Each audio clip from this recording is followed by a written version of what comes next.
Uma introdução ao livro de Marcos. Marcos deve ter se tornado seguidor de Jesus quando ainda era jovem e morava com sua mãe em Jerusalém. Pelo visto, os primeiros cristãos usavam a casa de Marcos como local de reuniões. Parece que Marcos não teve muito contato com Jesus, mas ele teve bastante contato com os apóstolos Pedro e Paulo e também com Barnabé, que era seu primo.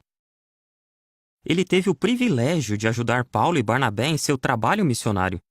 Ele viajou para lugares bem distantes, como Babilônia e Roma. Foi lá, em Roma, entre os anos 60 e 65, que Marcos escreveu sua história sobre a vida de Jesus.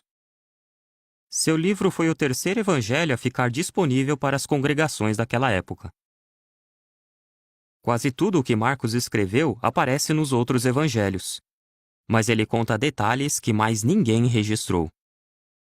Ele explica algumas expressões e costumes que os romanos e outros não-judeus teriam dificuldade para entender. Assim, fica claro que Marcos escreveu seu livro pensando nos que não eram judeus, principalmente nos romanos. A maior parte das informações do livro de Marcos deve ter vindo de Pedro, que presenciou quase todos os fatos que Marcos registrou.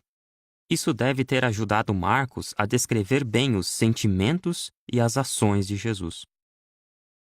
O livro de Marcos tem 16 capítulos e é o menor dos 4 evangelhos. Os acontecimentos registrados nesse livro ocorreram entre os anos 29 e 33.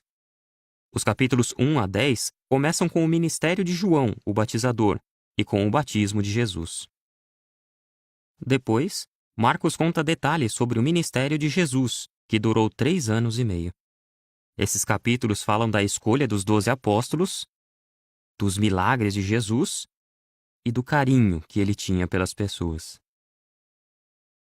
Os capítulos 11 a 15 falam da última semana de Jesus na Terra, incluindo os eventos que levaram à sua morte. Você sabia?